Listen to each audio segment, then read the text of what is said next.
Palun öelge, kuidas see eesti keele õpetaja töö siis tundub? No mulle tundub ta põnev sellepärast, et sa näed, kuidas lapsed arenevad, kuidas nad järjest juurde õpivad. Ja muidugi ta on ka keeruline, sest et sa ei suuda ette kujutada, mida nad võivad üldse küsida, et mida nemad ei mõista, mis meile on loomulik. Aga mind aitab hästi palju see, et ma Tallinna Ülikoolis läksin uuesti ülikooli ja õpin seal eesti keelt teise keelena. Ehk et mul on need teadmised olemas, et kuidas neid õpetada. Mis on kõige rohkem üllatanud? Just see, mis küsimusi nad küsivad, et mille peale nad ei tule, et mis on nende jaoks nagu keeruline, mis meile ei ole keeruline. Näiteks? No näiteks täna oli see, seda ma juba tegelikult teadsin ette, sest üks teine klass oli minu käest juba ka seda küsinud, et mis vahe on ma lähen ja ma käin. Sellised nüansid, mille peale meie ei mõtle, aga mis nende jaoks on keeruline. Mõned toredad laused ka öeldud. Eelmises tunnis õppisime näiteks kaupluste nimetusi ja siis lemmikloomapood, üks pakkus, et seal müüakse liha. Naisteriiete pood, üks arvas, et seal müüakse naisi.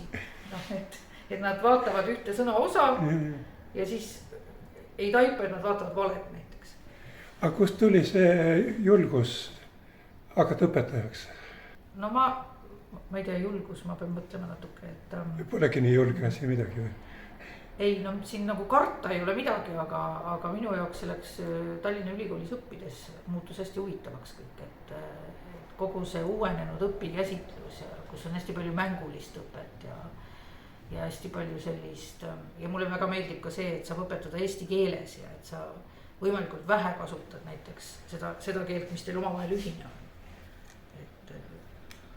Ukraina keelt pole vaja üldse osata. No lapsed ise räägivad ma luban nendel nagu selgitada, et kui ma näiteks õpetan mingit, õigemini ei õpeta algul reeglit, vaid näitan ja küsin, et mida te arvate, mida siin teile tahetakse nagu selgitada. Ja siis nad seletavad seda mulle siis kas ukraina keeles või vene keeles, aga seal on ka palju ühiseid sõnu, nii et midagi sa saad ikkagi aru, et kas nad on nagu õigel teel või mitte. Nüüd tuleb see suur keelepööre, et vene koolid massiliselt lähevad eesti keelele üle. Ja on vaja õpetajaid.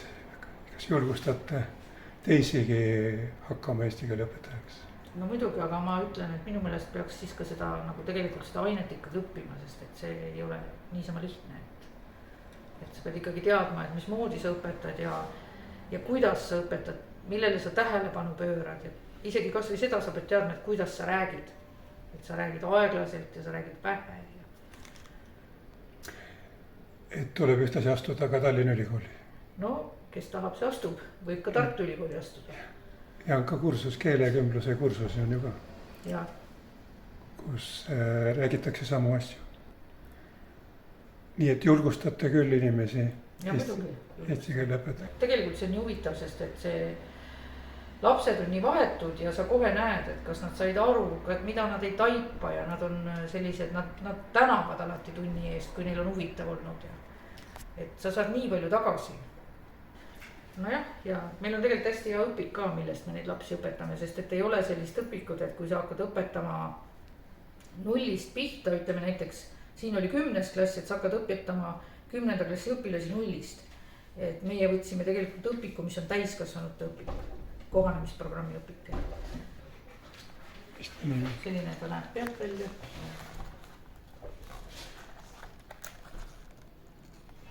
Ja sellega käib kaasas ka selline videomaterjal ja sõnad, nad iseseisvalt õpivad sellest Quizleti komplektist sõnu näiteks. Nad saavad kodus teha endale teste seal ja see on nende hulgas väga populaarne sealt õppida sõnu. Et alguses tegime kohe kontot sinna, see on ka kaasas selle õpikuga, aga tegelikult võib seda teha endale ka iseseisvalt, siis õpetajal tuleb lihtsalt teha rohkem tööd, et ta peab ise kõik sõnad kandma sellesse Quizletisse.